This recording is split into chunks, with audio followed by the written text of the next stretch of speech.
Today we're going to durability test the iPhone 12 Pro and its ceramic shield covered front screen. You might have noticed that the box is a little bit smaller this year.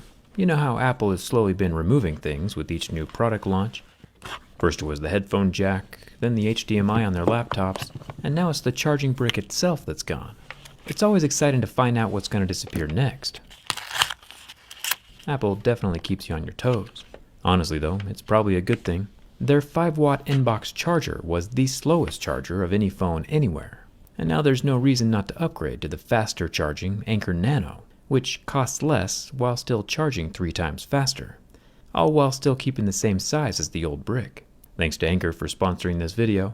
Now iPhone users will get to experience the fast charging that Androids have had for years.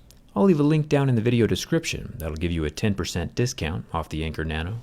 Because you know, if Apple isn't going to hook you up, Anker for sure will. Now it's time for the durability test. Let's get started.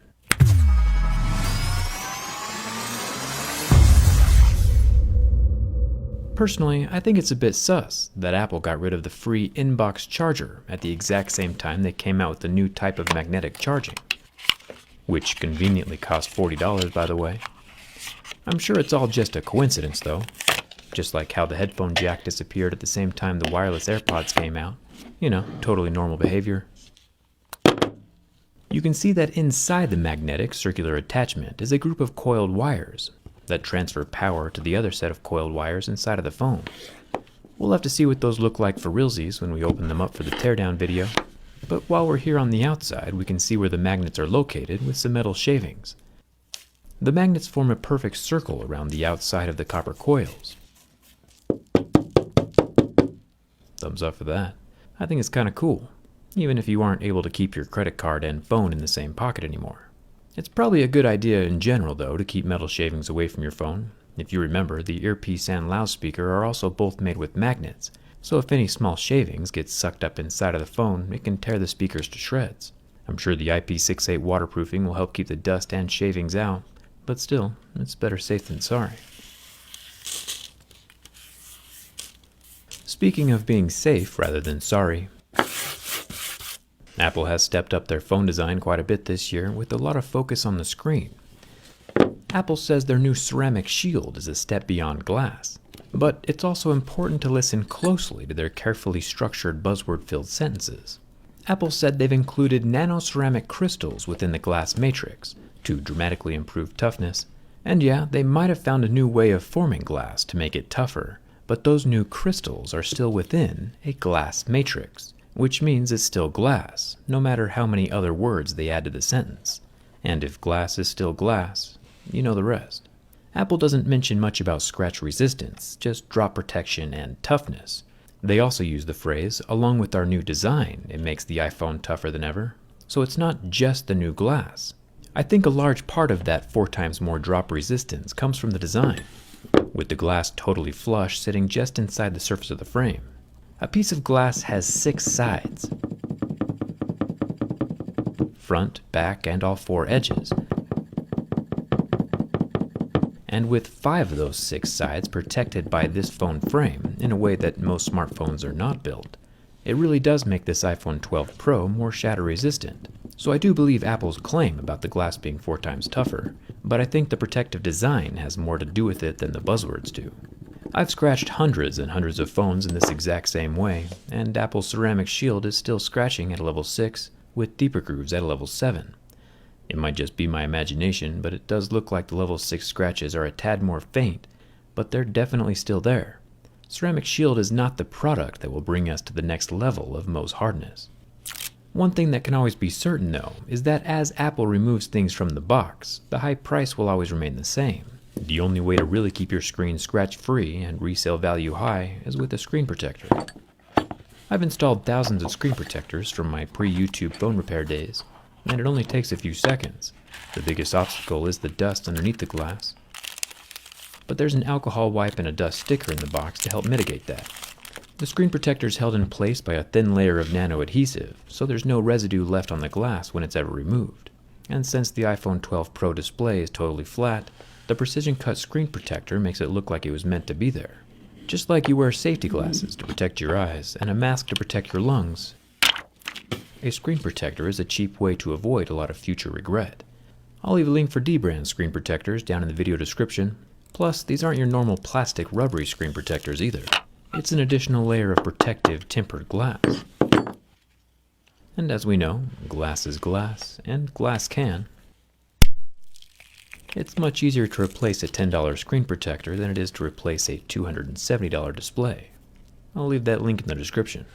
Now, if I'm being totally honest, I do have to say that the iPhone 12 Pro is one of the cleanest looking and best feeling phones that I've held in a really long time.